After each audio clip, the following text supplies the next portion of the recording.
Si eres artista 3D, hay un detalle clave que podría estar saboteando tu trabajo, sin que lo notes. Cuando creamos un proyecto solemos enfocarnos en lo más evidente, el modelado, las texturas, la animación. Cada parte es esencial para lograr ese render perfecto. Pero, ¿y si te dijera que incluso con todo esto bien hecho, tu trabajo podría seguir viéndose plano y sin vida? Aquí es donde muchos fallan sin siquiera darse cuenta: la composición y el postprocesado. Quizás ahora pienses, ¿realmente qué tan importante es esto? La respuesta es sí. Sin una buena composición, tu escena carece de narrativa, y sin el postprocesado adecuado, el impacto emocional se diluye. Estos dos pasos son la diferencia entre un render que se olvida y uno que deja una huella. ¿Quieres saber cómo desbloquear ese nivel de profesionalismo en tu arte? Quédate, porque aquí empieza el verdadero cambio.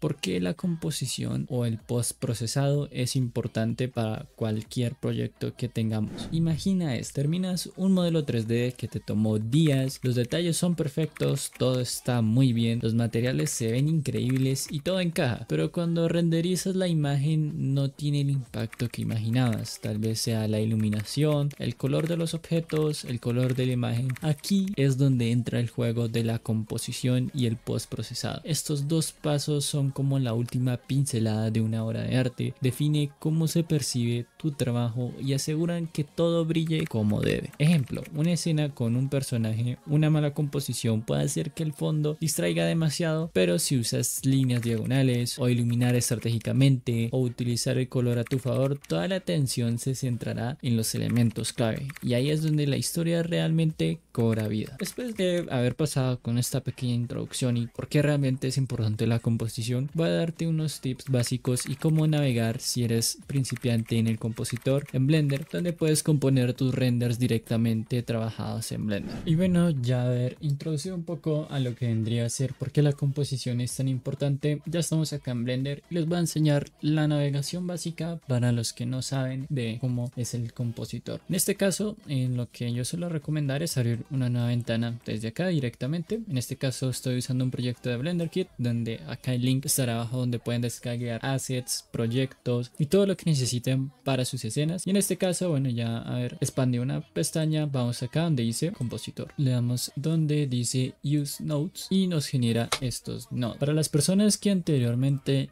ya tienen experiencia con el tema de crear materiales directamente en Blender con nodos, es exactamente igual, es el mismo proceso. Si ustedes le dan acá, pues podemos mover, desconectar. Acá una de las cosas importantes antes de comenzar es que acá en la apartado de render lo tengamos siempre en always. De esta manera veremos ya los cambios reflejados directamente del compositor. Una forma interesante, que es una alternativa, dándole aquí a lo que vendría a ser a backdrop, podemos colocar esta imagen en el fondo directamente. En este caso pues yo prefiero utilizarla acá, algo más cómodo para tener la vista directamente. Y nada, estas son las opciones básicas que encontramos acá en el compositor. Algo bastante importante es cómo saber si estamos utilizando nuestra GPU directamente en el compositor, ya que ahora Blender ya trae una mejora para el compositor. Entonces, si quieren saber si realmente la estamos usando correctamente, nos vamos a donde dice Options. En este caso voy a colocar la GPU y la precisión full para que podamos ver realmente todos los cambios que se están haciendo directamente en el compositor. Ahora vamos con los nodos básicos y sus usos. Si le damos a Shift A, encontramos diferentes categorías como las de input, que acá podemos propiamente, como dice su nombre, ingresar información de cualquier cosa. Por ejemplo, aquí yo ya cargué una imagen y si lo coloco aquí directamente, vemos que desaparece literalmente nuestra escena y ahora está solo esta imagen. Entonces esos son los nodos de input, solo van a tener para conectar directamente a una entrada. Los de salida tenemos como el compose, que es básicamente el que encontramos acá, que es la salida donde envía ya toda la información directamente a nuestro render. Acá es donde encontramos gran variedad de nodos. En este caso encontramos para ajustar el brillo, el color, el balance. Por ejemplo, uno de los que más suelo utilizar es el Color Correction. Es bastante bueno. Miren, aquí fácilmente lo conecto y acá ya podemos jugar un poco con lo que vendría a ser la saturación, el contraste, la ganancia, que esto ya luego lo veremos que son estos parámetros y cómo los podemos utilizar a nuestro favor. Entonces, como ven, miren que aquí todo en la apartado de color podemos fijarle todo lo que vendría a ser el color, valga la redundancia. Hay un truco bastante genial y es que, por ejemplo, yo tengo este nodo de acá y quiero solo visualizar cómo se vería únicamente nuestra escena con únicamente este nodo. Entonces le damos control shift clic y acá nos genera el viewer, y aquí ya podría ver cómo se vería únicamente utilizando este nodo. Ya cuando lo pasamos a composite, ya aquí esta vendría a ser la salida. Recuerden que el viewer únicamente lo vamos a ver en el viewport. Ya el composite, recuerden tenerlo conectado porque este ya va a ser el que se va a renderizar. Otro truco bastante genial es que, por ejemplo, si hago algo bastante exagerado, yo puedo darle a la M como para mutear o para apagar directamente este nodo. Así podemos ver también los cambios que vayamos haciendo. Obviamente esto no es una buena práctica subirle todo el brillo, pero es un ejemplo para que vean que aquí estoy muteando directamente este nodo. Y en fin, encontramos diferentes categorías como filter, donde podemos añadir efectos como blur, anti-aliasing, mejorar todo el tema del denoise. Esto la verdad es bastante importante. Encontramos para si queremos hacer un chroma key, una máscara. Estas son las máscaras donde podemos crear como una máscara directamente en nuestro objeto, y pues tenemos diferentes opciones. De igual manera ya iré explicando cuáles son verdaderamente los que más se utilizan, y ustedes si ya quieren experimentar pues ya pueden ir explorando cada una de ellas, que pues en realidad no se logra utilizar todo, sino que las más básicas para corregir lo que vendría a ser nuestra escena. Ahora vamos con los nodos que más se usan y los principales y los que realmente yo más. Bueno, ahora me salté a otro proyecto para enseñarle los nodos que más usamos. Listo, ahora cuáles son los nodos principales. Encontramos uno que es el que más suelo utilizar cuando el denoise no funciona correctamente, y es este que hace básicamente arregla nuestra imagen. En este caso estoy en el motor de Eevee, por lo tanto el tema del ruido no se ve tan afectado, pero cuando estemos trabajando en Cycles, este puede ser un nodo bastante funcional, ya que aquí encontraremos pues el perfil que se va a manejar, si va a ser un denoise más rápido o uno más certero. Lo que se refiere a certero es que va a ser un poco más de cálculos para hacer que la imagen se vea de mucha más calidad, y pues este es uno de los básicos y que recomiendo utilizar cuando estemos trabajando directamente en Cycles. Encontramos estos de color, que es el color balance y el color correction, que este fue el que habíamos explicado en el primer proyecto. Estos son los más básicos. Yo suelo utilizar este para darle un poco de balance al color. En este caso yo buscaba algo un poco más frío, entonces puedo darle acá a las tonalidades de acá del lift para darle como un poco de ese color. Si se fijan, aquí se llega a colocar de un poco de color azul, y acá también puedo resaltar más los rojos. Esto va a depender de igual manera de su escena, y como le decía al principio, esto se va a hacer que potencie un poco más tus proyectos en base al color. En este caso, como es una especie de horror sci-fi, pues digamos que en estos casos el color azul ayuda bastante para que se vea un poco más futurista, y de igual manera lo podemos hacer con este. Podemos conectar este directamente acá, como ven yo solo arrastro y ya queda ahí, y podemos acá en lo que vendría a ser en el color correction pues tenemos los tres canales de colores. También encontramos pues la saturación, el contraste, la gama, la ganancia, y acá podemos jugar con cada uno de estos parámetros. Si queremos que tenga un poco más de highlights en la parte del color del canal rojo, o resaltar un poco más las sombras. Obviamente no hay que hacer esto tan exagerado porque se va a ver muy teñida la imagen, así que pues yo recomiendo siempre tener valores medios. Por ejemplo, este del factor lo podemos también bajar un poco para que no se vea tan saturada la imagen, sino que conserve también la imagen un poco original. Ahora encontramos otro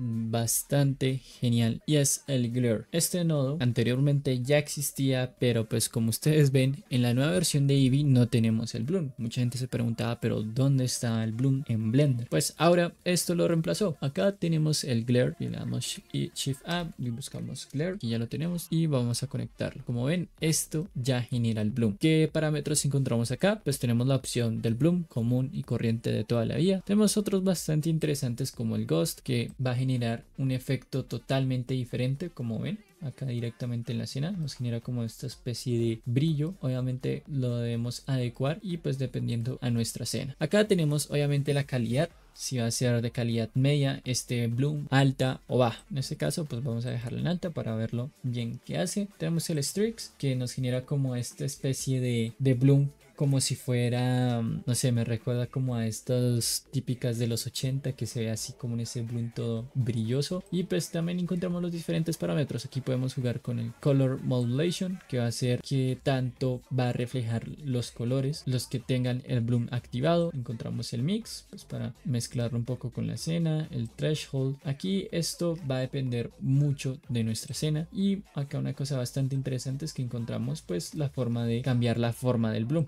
En este caso, si lo queremos dejar solo en 4 o hacerle un fade para que en las partes que se ve así, estas partes de acá que sobresalen un poco, podemos hacerla un poco más grande o un poco más pequeña. Esto va a depender mucho de nuestra escena y el efecto que queremos generar, como el fog glow, que es bastante parecido al bloom, pero nos genera como esta especie de niebla básicamente, y el simple star, que nos genera como también este mismo efecto del streaks, pero pues diferente, ya con unos parámetros totalmente distintos donde podemos cambiar también esta opción. En este caso lo voy a dejar con estos parámetros, y aquí el size pues es básicamente el tamaño del bloom que va a tener. En este caso, si yo lo dejo en 1, pues va a quedar sin bloom prácticamente, y aquí podemos ir aumentando qué tanto de bloom se va a aplicar en la escena. Ya con esto ya podemos hacer muchas cosas. Por ejemplo, si queremos añadir un mix color, que también está la opción acá, combinar esto con otras configuraciones como puede ser una máscara, aquí ya lo estoy combinando directamente, o incluso añadir una imagen. Y ya ahora pues les daré algunos tips y trucos que pueden hacer directamente con los nodos. Y bueno, vamos con el primer tip o truco, que es uno de los más sencillos pero que puede hacer realmente la diferencia en tus proyectos, y es: define qué mensaje o estilo quieres transmitir. El tipo de post procesado varía dependiendo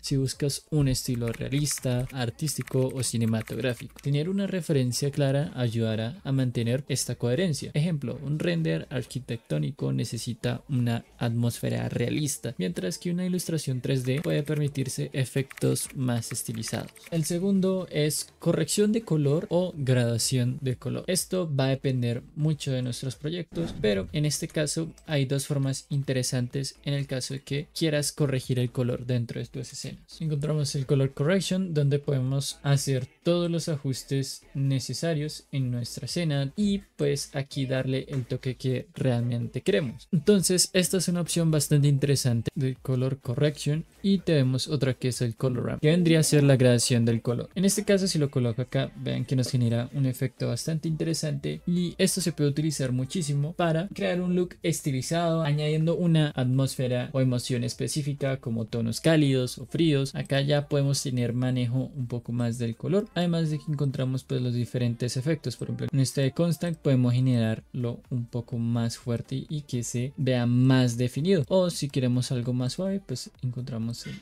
ease. Entonces están estas dos opciones que podemos utilizar si queremos hacer algo realista o algo estilizado, dependiendo pues de los colores que elijamos. Y también aquí la creatividad es bastante importante, porque por ejemplo yo podría conectar fácilmente un mix y acá darle algunos ajustes bastante interesantes para crear tal vez una atmósfera diferente. Así que ese es el primer tip. El otro truco es: ajusta la exposición y el contraste. Controla la exposición, evita que los detalles importantes de una escena que son importantes no se pierdan en las sombras o luces. El adecuado contraste ayuda a que los objetos principales destaquen. Así que en este caso pues añadimos el brightness and contrast, buscándolo acá directamente, y vamos a añadirlo y vean que mejora un poco. Lo que recomiendo acá es ajustarlos de manera precisa, no exagerar tampoco con los valores, entre menos es más. Entonces en este caso yo lo ajusté a 0.2 y el contraste a 1100. Entonces vean que yo, si aumento ya demasiado, se logra perder algunos detalles, como por ejemplo acá en las rocas que están debajo. Así que pues no lo va a aumentar mucho, sino tenerlo en un valor que sea adecuado, y también que ayude a que se defina un poco más las sombras de nuestros objetos. En este caso, si yo lo hago el brillo demasiadamente exagerado, se va a ver bastante raro, así que recomiendo dejarlo en un valor bajo. El contraste sí lo podemos aumentar un poco si le queremos dar un poco más de sombra, pero pues recomiendo siempre tenerlo en estos parámetros entre 1000, 1200, y con eso ya sería, la verdad, perfecto. El cuarto tip es: ajusta la profundidad de campo en Blender. Aunque no tiene que ver con el compositor directamente, podemos podemos crear este efecto para resaltar cualquier objeto que tengamos en la escena. Podría ser en este caso este barril, y para hacerlo es demasiado sencillo. En este caso vamos a añadir un empty object, lo añadimos, lo ajustamos dentro del objeto que queremos que se enfoque, nos vamos a la cámara y si ustedes quieren verlo acá en el viewport, pues simplemente le dan acá donde dice depth field y acá en cámara vamos a irnos a la opción de depth field y vamos a colocar el empty object, y acá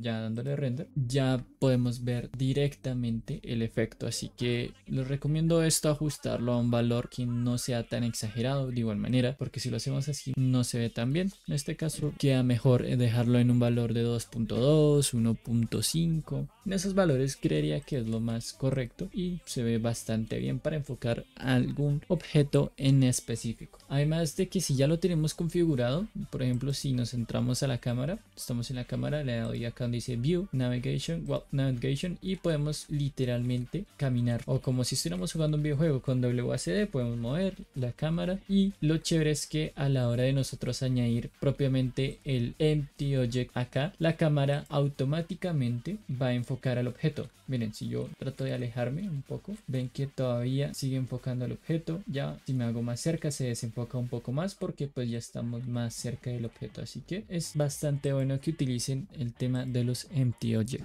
El siguiente tip es añadir efectos atmosféricos. Dependiendo del contexto puedes agregar niebla, polvo o bloom, o también el motion blur, que para los que no saben, el motion blur es básicamente este movimiento que se genera a la hora de que un objeto pasa directamente por el lente de la cámara, generando este tipo de efecto. Por ejemplo, en esta escena tenemos cosas bastante interesantes como estas pequeñas partículas de polvo que se logran ver un poco, y también tenemos acá la niebla. ¿Cómo podemos hacer eso? Pues en este caso, en este proyecto se generó prácticamente la simulación de niebla. Si lo vemos acá en el shader editor, vemos acá las configuraciones que son bastante básicas. Tenemos un noise texture para generar lo que vendría a ser el noise, como este efecto de acá, como si fuera la niebla, y un color ramp y el volume scatter. Ya con eso podemos generarlo, pero en caso de que ustedes no quieran generarlo directamente en Blender, pueden utilizar una imagen como un alfa, que fue lo que hice con las partículas de polvo. Por ejemplo, si me voy acá a la cámara, vemos que se ven algunas partículas como de polvo. Esto como lo hice, pues simplemente agregué una imagen como esta, que puede ser un alfa de un polvo, y lo arrastran directamente acá. Luego añadimos un transform como para modificar lo que vendría a ser la escala. En este caso, si yo lo hago más grande, pues se alcanza a ver un poco, pero pues en este caso lo voy a dejar de esta manera. Bueno, ya después de haber procesado toda nuestra imagen, al final vamos a añadir un alpha over y vamos a conectar pues el color ramp. Si queremos darle como un poco de color, lo conectamos y vean que podemos hacerlo como un poco más, que tenga como un poco más de degradado, o también en su defecto aplicarle un color. Aquí se alcanza a ver un poco. En este caso lo voy a dejar así para que lo noten un poco cómo se ve. Obviamente lo ideal es tenerlo en unos valores donde pues se note más o menos. Y vamos a hacer la siguiente conexión. Vamos a conectar lo que vendría a ser el image directamente al image y el image al fact. Y aquí de esta manera ya tendríamos como tal el efecto de polvo directamente en el compositor sin añadir nada de nuestra escena. Así que es un truco bastante genial si quieren también ahorrar un poco de tiempo y rendimiento. Y el siguiente tip es bastante básico y es añadir efectos de luz, de glare o de bloom o de ghost. En este caso pues ya lo habíamos utilizado, pero sinceramente puede cambiar mucho nuestra escena. Miren que aquí se genera una iluminación bastante genial, además de que pues podemos jugar con el resplandor que tiene esta luz y acomodarla en unos valores que sean apropiados y que nos gusten. Esto sinceramente va a hacer la diferencia en cualquier proyecto aplicando el glare, así que les recomiendo utilizarlo.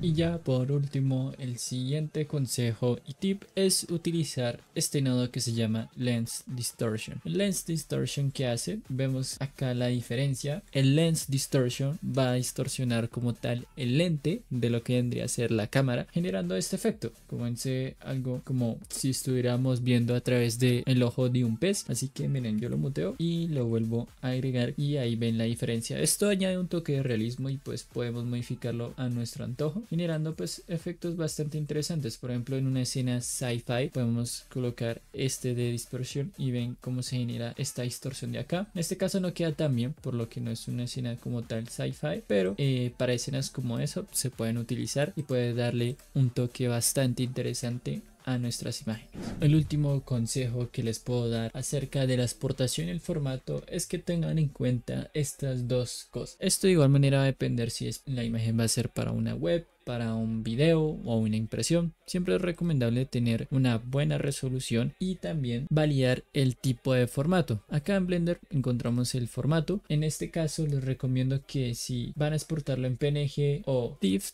que vendría a ser que lo exporten a máxima calidad. Esto va a mejorar muchísimo la imagen. O también si necesitas la imagen para un menor tamaño, puedes utilizar JPG. Este es ideal para un tamaño más reducido en cuanto a la imagen. Ahora, si necesitas de pronto o es una animación y lo quieres renderizar, pues en este caso les recomiendo utilizar este formato, y acá donde dice encoding les recomiendo colocarlo en MP4 y acá en el videocode colocarlo en H264. Con esto aseguramos que en este caso, si fuera una animación, pues se vea de la mejor calidad. Y ya para exportar, pues simplemente le damos acá render image y nos aseguremos que esté acá en always. Bueno, en conclusión, la composición y el post procesado son mucho más que simples pasos finales para lograr el toque maestro que define tu trabajo y que será recordado o ignorado. No importa cuán detallado sea tu modelo o cuán realistas sean tus texturas, sin una narrativa visual clara o ajustes finos, tu render no alcanzará todo su potencial. Dominar estos elementos es lo que diferencia a los artistas promedio de los verdaderamente excepcionales. Cada luz colocada estratégicamente, cada corrección de color, cada ajuste en el modelo, todos son diferentes pasos para lograr una obra maestra y guiar la mirada al espectador y transmitir una emoción con tu render. Así que sin más, este fue el video, espero les haya gustado y que hayan aprendido realmente de cómo utilizar el compositor en Blender para diferentes tipos de proyectos. Así que sin más, nos vemos hasta la próxima, bye.